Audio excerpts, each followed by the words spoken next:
Well, welcome everybody. It's Tom from Came to Believe Recovery here for our weekly Friday recovery live show where we talk everything addiction. Really special location today. I'm actually coming to you from above Radio City Music Hall in New York City. I'm in the city to do some work of an awareness for Came to Believe Recovery and work on our sustainability, and so that we can bring our life-saving message to more people across the state of New York and across the country. Last weekend we had our retreat in Schoolies Mountain, New Jersey, which had been on hiatus since COVID started. So that was a great success. We can talk a little bit about that later, and then we have our virtual retreat coming up, and the Bronx retreat, which is what we want to talk about here for a minute. Sitting next to me is the famous Sean O'Hare. Hello, everybody. I don't know if you guys know, but he's famous from now on. Famous with us. Sean, I met Sean about a year ago, a little over a year ago now, in New York City while we were reaching out to some people about fundraising and awareness and program for Came to Believe and how to get us to the next level. And we became friends pretty quickly and had interactions over a year or so. And now Sean is helping us proactively to become sustainable and also to bring some of our programming into New York City. So how did that come about, the Bronx? Because the Bronx retreat is all because of Sean. And he knew of a need and brought it to my attention. Yeah, so I was talking about Came to Believe as I am wont to do these days, and I've had a good relationship with the Franciscan community here in New York for many years. And for those that don't know, the Franciscans, as the name would suggest, St. Francis back in the 1400s. But since then, there's a lot of different sub-organizations all over the world, and this one is specific to the Bronx. It was founded in the Bronx in the 70s. And their primary mission is to work with the homeless. And so they have most of their activities center around feeding the homeless, having homeless shelters, but they take the approach to homelessness, I don't want to say differently, but much more intentionally, in the sense that it's not a shelter in the conventional sense where it's oftentimes it's here's a bed and we have something for you for the night, which is obviously a very important and vital need. Instead, this is a residence, and they're here for up to 6 months, and so they can only take about 30 guys at a time, but it builds community, identity, and they really want to build you back up. This is not, they don't want this to be just one night or when you're desperate, but really to build you back up. And so I was talking with them about the programs and the success rate of Came to Believe. He said, most of our guys struggle with addiction. Almost everybody who's in our community is struggling with addiction. So perhaps there could be a fit here. I said, well, I'd be happy to make the introduction. So we went there, and it just immediately, Tom and Father Isaac connected, and it seemed like a natural fit to say, we've got this amazing program that has incredible results in recovery, and we've got a very at-risk population, so to speak, or one that's suffering, but is already taking the first step to say, hey, I know I need a place to stay. I need to get out of my current environment. So they're at least one step there. And then, Tom had several meetings with them to try to figure out how do we do this logistically. But as you all know, I mean, oftentimes what Came to Believe logistically needs is a venue, right? A place to host these things, somewhere the folks are going to be able to sleep. And so in this case, that's already built in. So that's pretty nice. And then what's even more exciting is that through the meetings that Tom had, they want to invite not just those in the shelter itself, but also from the local community that they interact with regularly that are also struggling with addiction. So I don't know if I represented it fairly, but that's it. And guys, while we're gonna present this free for these men in this shelter, it's not free, as things cost. So bringing the team in and getting the team together. So efforts with Sean and Patrick have helped us. We actually raised the money in order to cover the expenses for this. But that's what we do, guys. And it wouldn't have happened otherwise in bringing this mission in. So if there's any chance that any of this sparks any interest in any of you, or you become interested in getting involved, you can go to our website, and there's donate buttons everywhere. But really, nobody's getting rich, but we're helping those needy. We're helping those people that are the least, the last, and the lost to at least let's chuck off this part. And, guys, we went in and Father Ignatius was saying, they don't really know how to deal with the addiction part of it very well. And we do. So it was a great bridge for us to do it. And here's another exciting thing, which some of you have heard. Because of the Spanish population, we've actually gotten our legacy guide printed in Spanish. And we have 2 people coming who speak Spanish fluently. So we're going to teach the program to the Spanish in Spanish. Because I said, just because they can't speak English, why shouldn't they be able to hear the message too? Absolutely.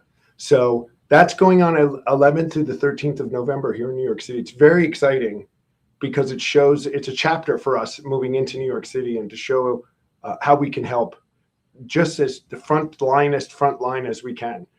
And it is a lot of great effort from Sean. And there's other things coming in New York City that you guys will be privy to as time goes on. So Sean, I want to thank you for coming on. Of course. And we are going to lunch after this, I think. Yes, indeed. So you guys have a great program. I'm so happy to be and privileged to be a part of this. And there's such an at need population. This is just about scalability, and it's about getting this program into as many people's lives as possible. And so, I'm working along with my colleague Patrick to facilitate the resources to do that. But it's an honor to be a part of it, and hopefully we can make it as scalable as possible. So thank you for everybody on this Zoom call as well that help in this effort as well. So just privileged to be a part of it. So thanks, Tom. See you at lunch. See you at lunch, buddy. Thank you. He's taking his coffee with him. I don't think we would do that. Okay, so thanks for you guys. And I want to say hi to some of our people in the audience now. Anna, of course, you're there. Sonny can't hang with us today, huh? All right. Got some people from, let's see who else is with us here. Wesley Branson's with us. Hey, Doc, how are you? Good to see you. And some others.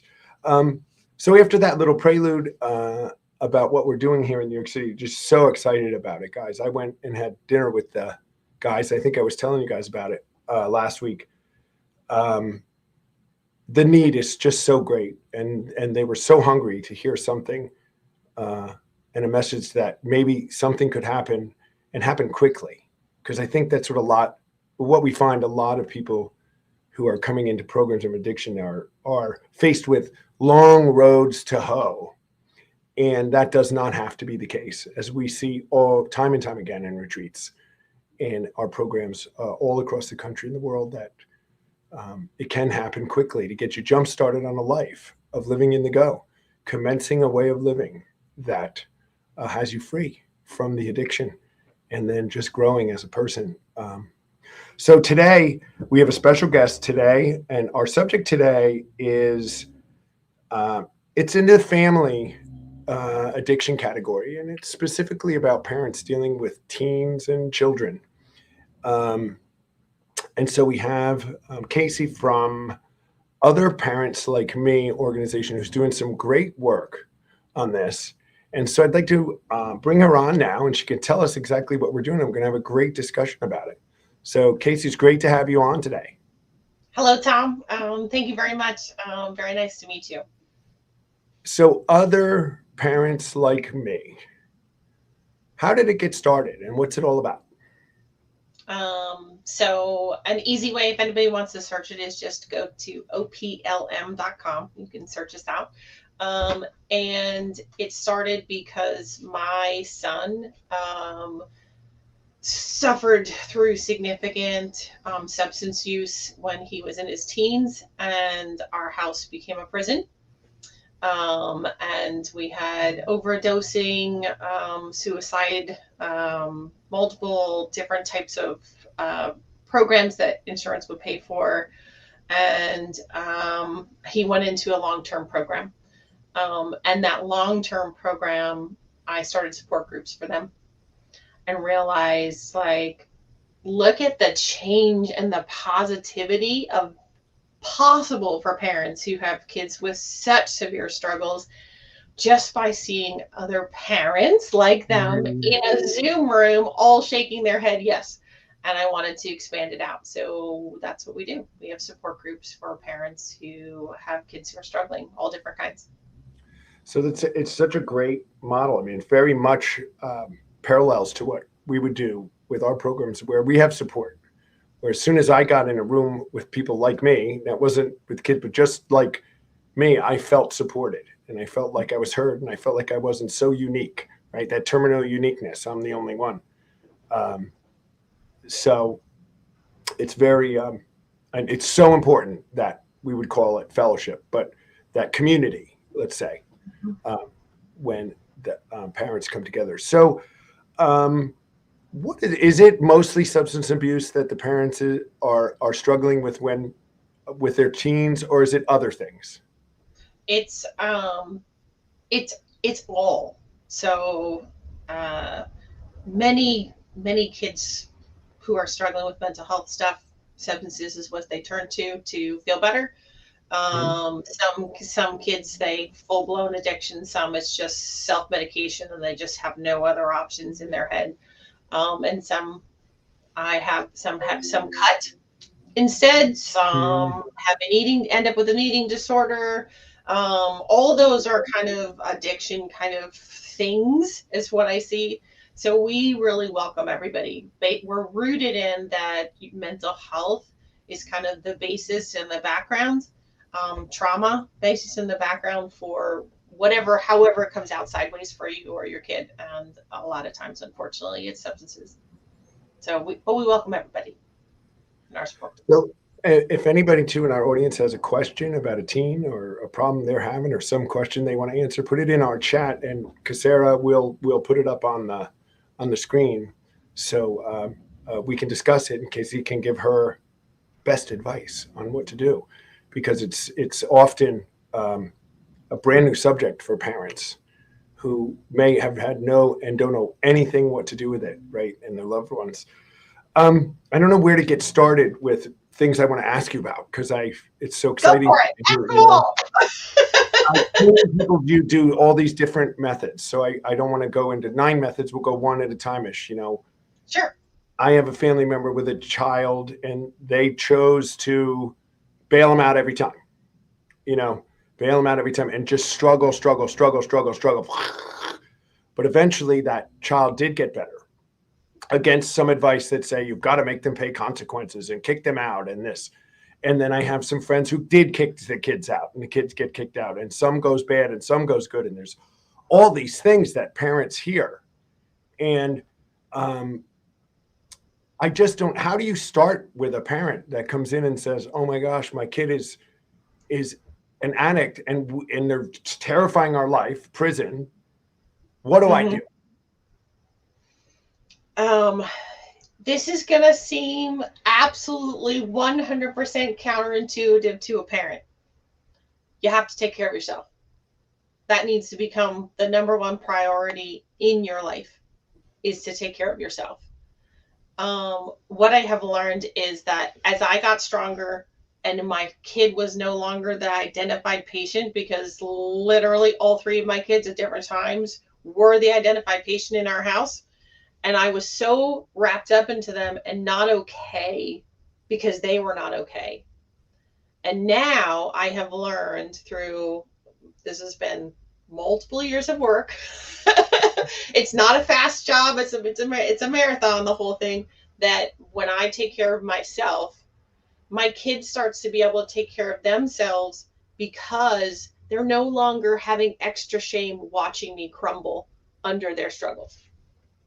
That's really interesting that feeds their struggle is your shame and your struggle. And that when you're not struggling, it has an effect that you wouldn't think it would have. It's counterintuitive, right? It's counterintuitive, and it's advice I try to tell. I was just on the phone with someone again, driving in here today. And I said, you're letting this person live in your head. and you got to take it out. They're not worried about you right now. Now, a child might be. That's a different story. But that whole idea that's one of the great advice we give is set your boundaries and take care of yourself. Because we all think we're going to do it, right? Don't parents think there's something they can do to stop it? They do. But if they're truly addicted, we found it's so hard, right, to realize that there may be nothing you can do. But what you can do is take care of yourself. Mm-hmm. Yeah, yeah. Well, and there's the other part that I have learned on this path, because I think I said to you, Tom, I also am a parent coach for the Partnership to End Addiction. So I do parent coach, as well as us having the support groups and other parents like me. So I support the two organizations. Is that when we start to take care of ourselves, you're actually feeding the addict part of your child's brain, because when you're not taking care of yourself, and the addict, see you're a terrible person, see what you're doing to your parent, oh, look at how horrible. It's just like, see that, just go use some more, see, you're not going to fix it anyway, it's already going to be terrible. And look at your mom, that's proof. You're not going to do anything better than that. Right. It's totally counterintuitive, I think. Right. So we're getting some good comments, as we see on the side. Crystal has said that after years of dealing with a child that's an addict, I now have anxiety. It's truly like PTSD. You must hear this all the time. Anna says when she addresses an issue, it seems to drive a wedge between them. She thinks her son hates her. You must hear this stuff too. 100%.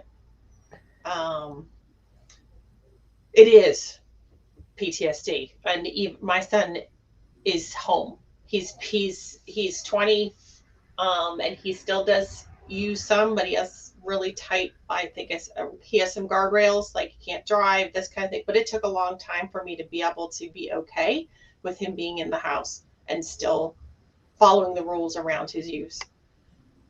And the PTSD is absolutely real. There'll be something, he'll just say something out of the blue, even though we are doing well as a family, that all of a sudden I'm like literally, it's like a physical reaction. So I totally resonate with what you're saying about it being PTSD. And that's what the self-care helps you with, of giving yourself space to feel the anxiety, accept the anxiety, acknowledge, like, this sucks right now, I'm being triggered, and sit in it, and know that you will of it come out on the other side. It takes practice. Practice. We started to talk a little bit before the show about, like, my own experience when I was a teenager, because I was one once, and it wasn't that long ago. And me neither. Yeah. If Lisa was on, she'd be rolling her eyes right now. She's rolling them backstage. You know, I think back, and I was the troubled teen for my parents. I was this teen who, no matter what, and they didn't do much, you know, they didn't know what to do. And I certainly had ADD.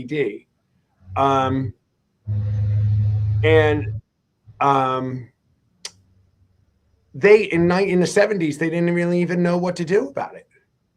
You know,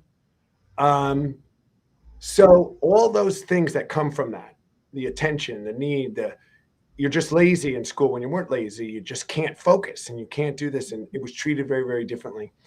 A lot of ADD people tend to be addicts too. It's not 100%, but it's definitely an outcome of it. And so when I took that first drink, you know, I had the phenomenon of craving, but that stuff went away. The noise goes away. Yeah. So I don't know, you know, and for a while, I'll tell you, I blamed my parents, because once I figured all this out and got sober and figured all this out and did a lot of stuff around me, I said, they could have done this and they should have done that and what they should have done. And that was a tough thing for me for a while. And I even think for my parents, who would say now they feel really guilty because they think that it was their fault. Do you hear? How do we deal with that? Because that's got to be a big part of this. The parents think it's their fault somehow. Yeah, we're really good at blaming ourselves. And let me just tell you, honestly, I know as a parent, there are things that I wish I could go back, rewind, and take back. And I can't. Um, and it's, I, and taking your feet and where you're at now and being able to hear your child through that. I saw someone said that their kid hates them, and just allowing, it's really hard, allowing them to just that to wash over you. That's why you need extra self-care, so your tank is really full when they have those horrible moments. um is it's a struggle, and it's not perfect, and you figuring out ways to forgive yourself. And yeah, your kid gets pissed at you because they wanted a boundary. Mm. That's a part of that, like, thing that one of the things we talk about at Other Parents Like Me is parents need to learn communication, self-regulation, self-care, and that it's okay to have boundaries. And you were looking, Tom, you were looking for boundaries. And it's really hard when things are crazy to, as a parent, even want to give you those boundaries. And what I really want, and along boundaries, I wanted someone to listen to me. Mm-hmm. When I said I couldn't do this, or I couldn't, it was always given the wrong answer, and they didn't want to have to deal with that. I really would say to you today, I don't think anybody listened to me when I said I was struggling. And so that was tough.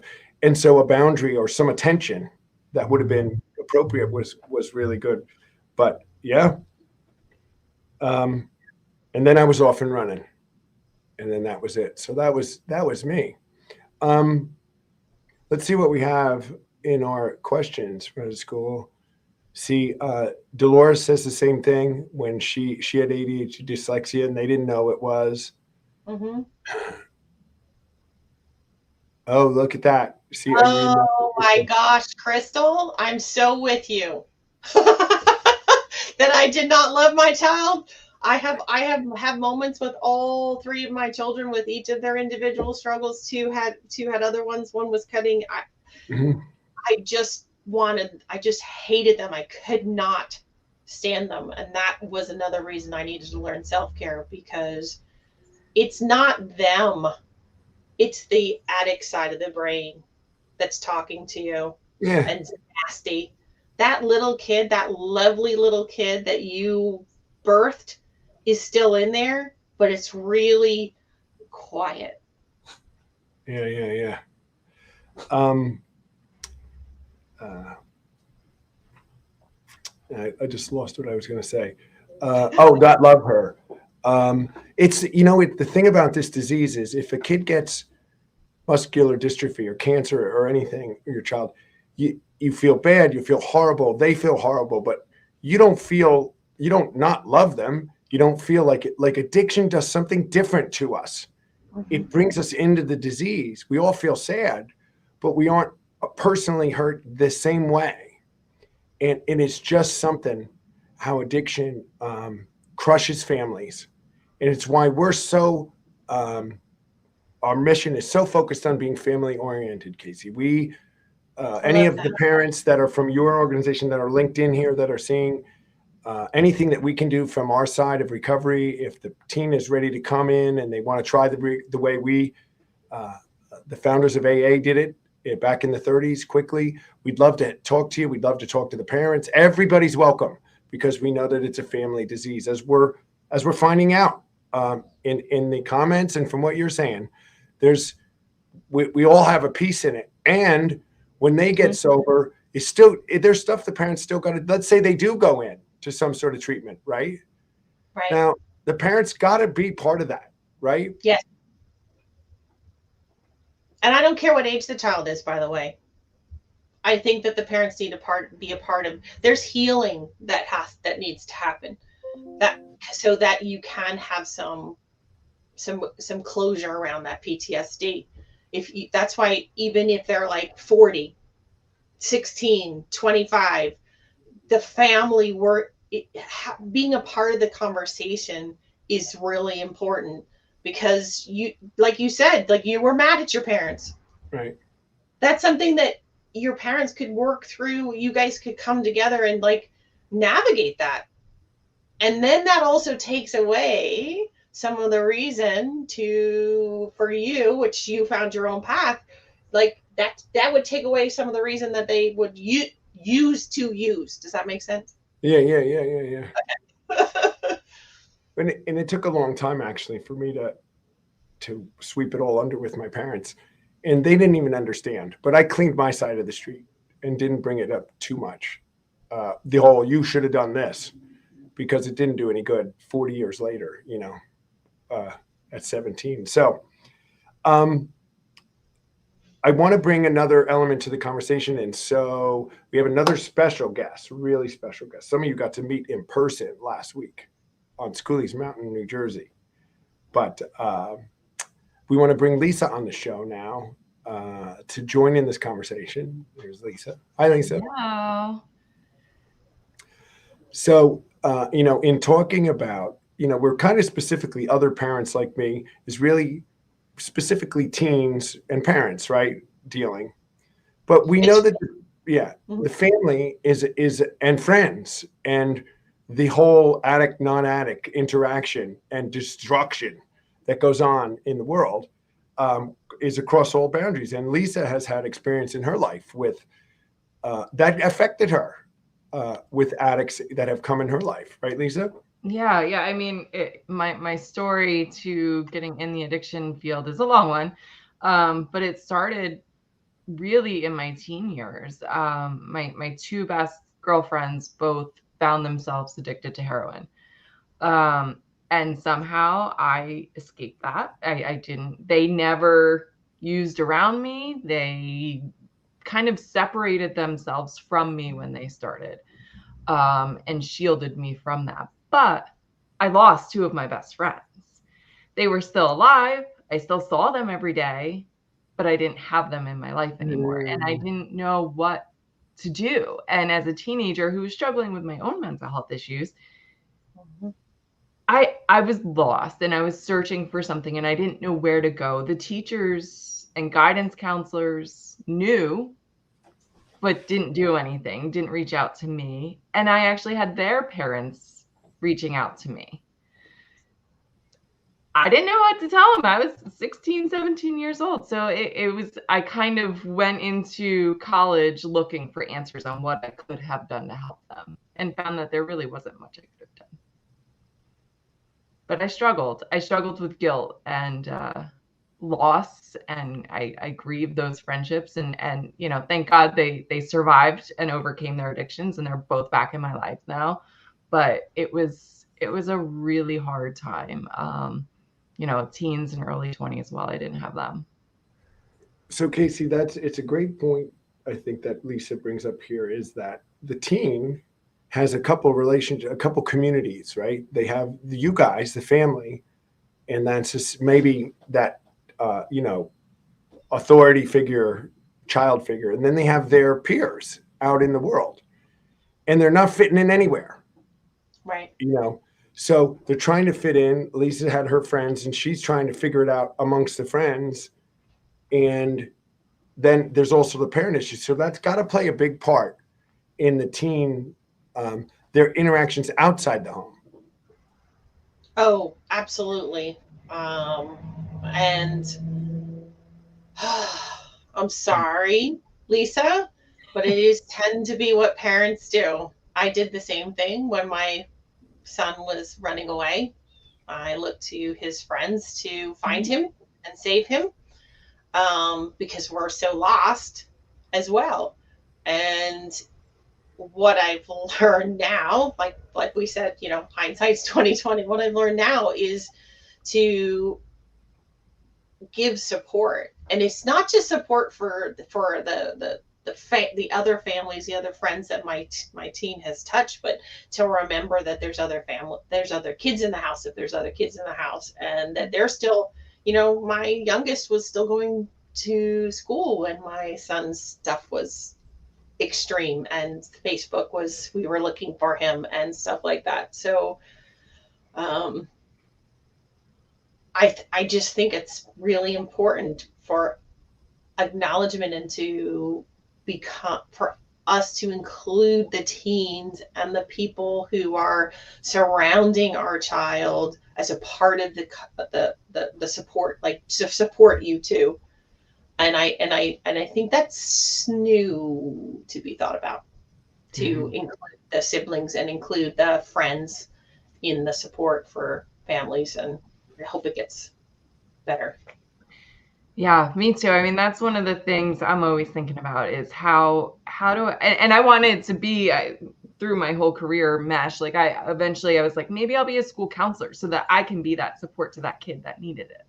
Because everyone knows that the other ones are using, they're getting support, or at least they're being watched by administrators, teachers, parents. They have this whole network that are watching them. And then it's the kids that are okay, that are struggling. And, they kind of float under the radar and nobody really notices. So I was fortunate that I had one teacher who was close with me and my girlfriends and knew the dynamics, and she kind of took me under her wing and was kind of my support person. But she was it. And I actually ran into her at the hospital last year, and I was like, you she got me through it. That perfect stranger. Yeah. Yep. I spent a lot of time my senior year with her. So she pulled me through. And I think having a more, like what you're doing is amazing for parents, that they have a place to go. That support network is so important. And I hope that we start seeing that for the other network, the siblings, the friends, even some of the teachers, because they get lost in it. They don't know what to do. They're reaching out and they just don't know what to do. And I think that's everyone's thing. Everybody wants to help, but no one knows what to do. Yeah, no. Nobody knows what to do.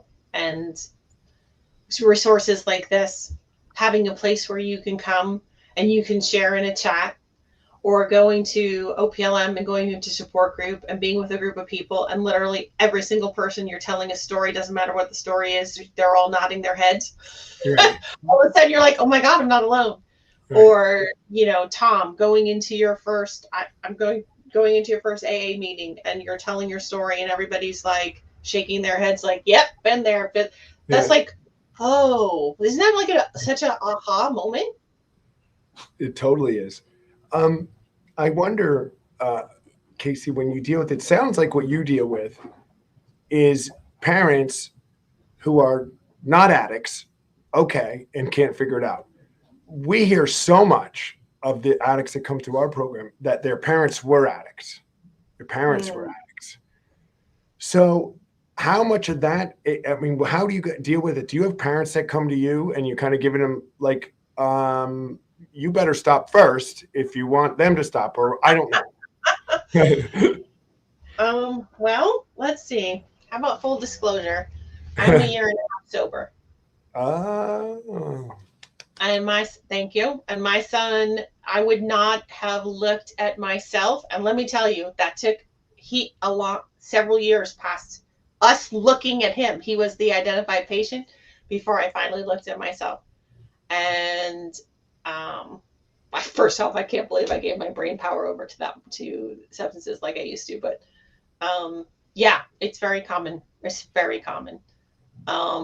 Sometimes though, just like the kid has to come to their own understanding, the parent does too. And having that kid having places that they have support, that they can just focus on themselves, just like we say, the parent needs to focus on themselves, is a good thing, like going to retreat or something like that. So it's just a scream to keep talking about it.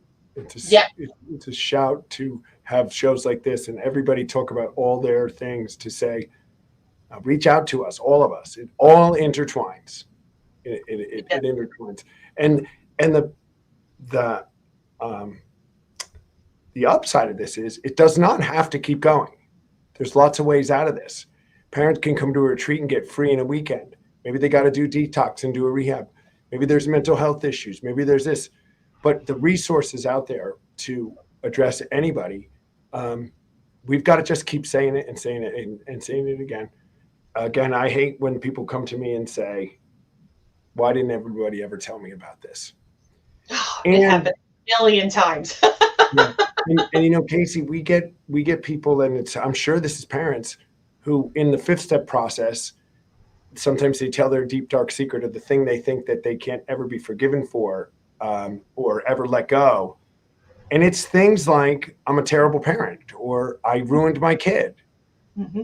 And someone else will go, I ruined my kid too. And all of a sudden it's a relief off, because they're like, oh, I'm not just the worst person in the world ever. Because that is a big deal for the addict and the parent. I can imagine we get that, what is it? Unique terminal uniqueness, you know. Yeah. I think we're the only one.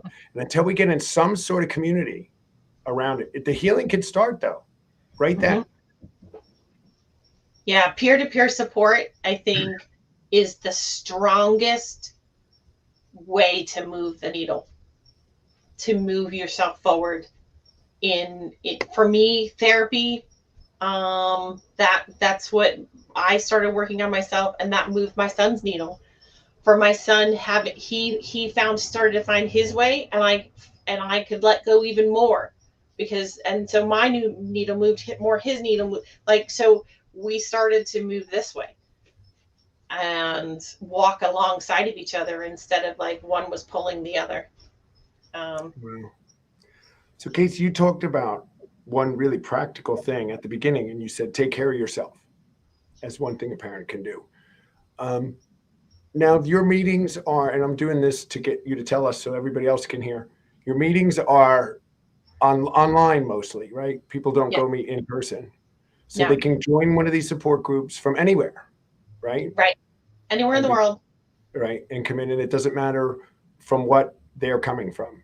They're a child that they can't deal with and they don't know what to do. Come in and talk to some other parents. They can do that. Yeah. Are you looking to do meetings like AA and other organizations do, where they do on ground, in-person meetings? This is something that I have noticed for parents. They have a really hard time. I've been in lots of support groups. Many parents would not have their name or their camera on. Oh. So Zoom is a really great place, and that's what we offer, is a safe, anonymous community that you can come in for an hour, do a meditation, talk about a topic, talk about a little, so you're working on yourself without like focusing like on the chaos. And it's just that hour, a moment, that gives you a chance to like center. And I don't know if I was answering your question. I think I got distracted. You answered it. I'll take one quick break to say, guys, some of you are doing it already. We will do a shirt giveaway. So #recovered in our comment section gets you a chance to win a shirt. If any of this, guys, you parents, and we've been getting comments from people who are parents in our comments, reach out to OPLM. Yep. And join a support group. More group, it can help you, and see if there's more help that you need. We support that 100%. So you had that one bit of practical. I'm big on this practical. What can you do practical? I'm with you. That's why we have topics in our support groups, because I'm into practical. Go for it.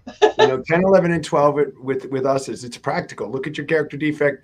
Look at these promises coming true in your life. If they're not, figure out what it is and do. There's some really clear steps that we try to give people. They need this at the beginning. Mm-hmm. So you said, take care of yourself. What are a couple of really practical things that follow that statement? Take care of yourself by Okay. Take care of yourself by, when my son was in full-blown addiction, we have a hot tub. And when life was fully blown chaos, and I would go sit in the hot tub for like half an hour. So that would be that was like my one thing that I found that worked for me. So not saying you have to have a hot tub, maybe you have a bathtub, or you can do a steam or something like that. Another thing is forgive yourself for what you're eating and allow yourself, indulgences if you need it. If that's something that you can if you sit down and you're like, I'm going to really enjoy this right now, that's a moment like of self-care. Anna want to donate a hot tub? So basically you're saying get on with your, conduct your own life. Yeah. So things like going out to dinner or going to the movies with your husband or whoever, you would say you need to be doing those things. You need to be going on with life. Would that be a true statement? Yes, it would be. And it's hard because it may take, okay, you go out to your dinner with your husband or your a sibling or something, and you're going to talk about the loved one. Well, if you can break it down that you take 10 minutes without talking about the loved one of the whole thing, that's a win. Mm-hmm. So accepting that there's small wins. And then my other one that I forgot to say is my cell phone, when he was in full blown, went off at 10 o'clock until 7 o'clock in the morning. And only way someone can get a hold of me is to call. So that way, if there's a real emergency and I had to go to the hospital, I could, because otherwise, from 10 to 7, all the texts that came in were crazy texts. They were not helpful texts, and I'd lose my sleep. So sleep was my other part. Did you find any coping tools that worked for you, Lisa, during all the things that you were dealing with? Did you get any help with it? That's the other thing. I mean, yes and no. Like I said, I had the one teacher that kind of helped me out. But no, I mean, I kind of floundered and, I had my own stuff. I was not a saint by any means. So I was self-medicating and doing things I shouldn't be doing. But fortunately, somehow it didn't become addicted. And I came out of it okay. But yeah, I mean, it was a lot of self-medicating, doing the wrong things. Wow. It's interesting. And I kind of was glad that you said I didn't really get much help, that teacher, because statistics show us something with adults. Casie, you can tell me how this is with teenagers, but only like 1 in 10 of addicts that are seeking help get good help. So it's like people that these aren't just the addicts inactive, but the ones seeking help. Only 1 in 10 statistically actually get good help. Is that a similar type of statistics with teens? Yeah. They become the unseeable. It's easier to not pay attention to how much you're struggling. And unfortunately it gets tied up for us as parents and other adults of like, oh, they'll make it through. They're going to be fine. I have all this other chaos going on, and I have to worry about this guy, and how about you bringing that? How about the shame of the parent who says, if I go anywhere with my kid, it's going to reflect poorly on me. So that the sweep it under the rug thing. I guess that's what you're saying. They'll be all right. Let it go. All right. And they're screaming. That's what mine was. You just hit it. My parents, I think, just said, he'll be fine. They didn't know what to do. Right. So they just didn't do anything. And I just floated along until, I guess it could have gone one way or the other. It did not. It went that bad way. Another reason why, Casie, you and I and all our organizations need to be doing what we're doing as loudly as we can, so that anyone that is looking for help, that nobody is like a Lisa or like a me or like a you, who just didn't get the answers that they could have gotten, at least the opportunities to have an answer, right? In when we needed it, right? And we know so much today, and there's so much support there is. When you're in the field like us, we find it because we know it, right? And now I live in the family that I am in, and we had it this weekend, right, Lisa, at the retreat. I mean, it's a family of people I can rely on. And it's very comforting to know I'm not alone. There is a way out, and I have someone to talk to, and stay out. Casie, it's been really great having you on. I hope you would be willing to come on again sometime. Oh yeah, absolutely. My pleasure. This was awesome. And if we get more comments and questions, this is usually viewed many more times later because it's posted on YouTube and other places, right, Lisa? We'll ferry those comments to you. We'd love to put a link to your website on ours. I don't see why we wouldn't want to do that. That'd be great. So that you guys will be friends on our Facebook pages, and talking is better than not talking. Yeah, you just don't want to be alone. I don't want anybody to be alone. I don't want a teenager to be alone like you were, Lisa. I don't want a person who's struggling with addiction to be alone, and I don't want a family member to be alone. I think that's the goal in life. That's I couldn't agree more. A great close.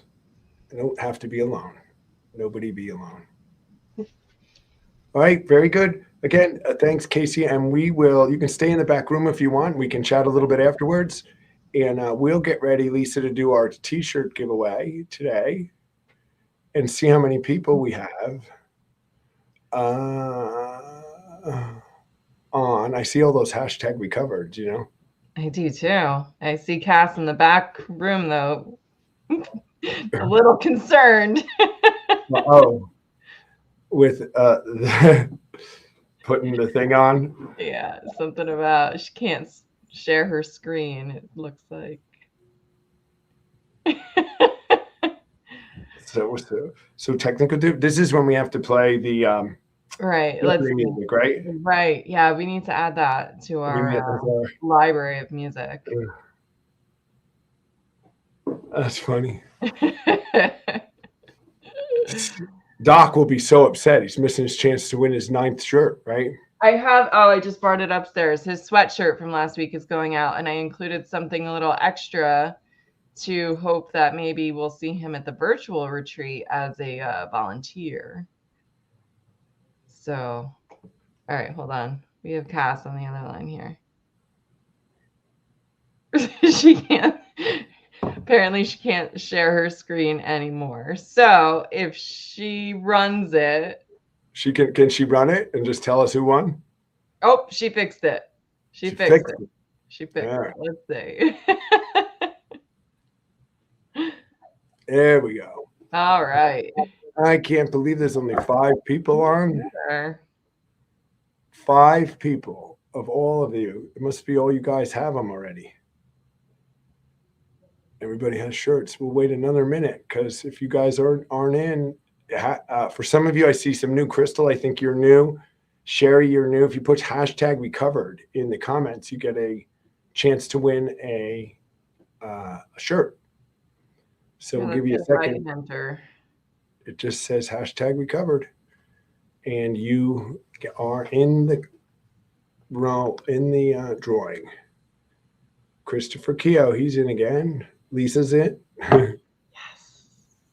If Lisa wins, she'll probably give it to somebody. Of course. Now the D. Who's in? D. We got D. Yeah, there's 8. Let's see if we can get to 10. And then we'll do it. Let's see. I'm gonna add. There's 9. Hashtag recovered.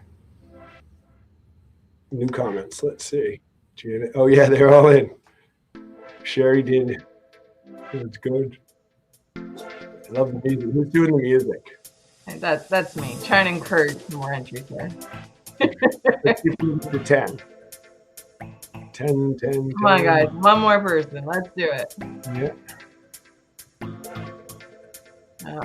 All right, Cass. Give it a draw. Give the wheel a spin.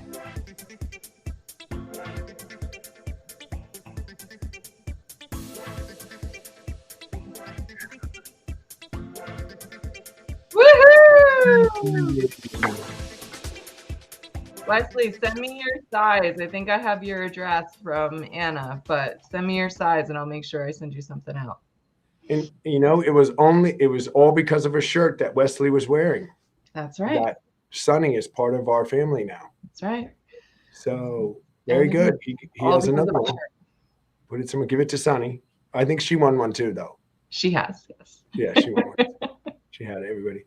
Well, thanks everybody for being on today. Such a great subject. We'd love to have her back on again and talk more about it. All these things that I didn't know about, thanks to Casera behind the scenes, scraping up all this stuff. Other parents like me who would have known to look at that. But so many groups of people are providing support at different levels, and we want to be part of all of it. Yeah. And then if you're ready for addiction recovery and you want the recovery of the founders of AA, come see us, and we'll take you through the program quickly and get you living in the go. So guys, everybody have a great fall weekend here up in the Northeast. It's chilly, but sunny and nice. The leaves are changing, right? Probably changing big time up by you, right, Lisa? Oh, yeah. Yep. It's beautiful. And all around the country, we've got Halloween coming. Again, anybody want to support us and help with the Bronx retreat? We're going to have great news about it and updates. And then when we do it, about how we're bringing the message to the South Bronx. We're going to be back in city teams too now. We're going back to California here at the beginning of the year. So all good things. So everybody have a great weekend. Bye for now.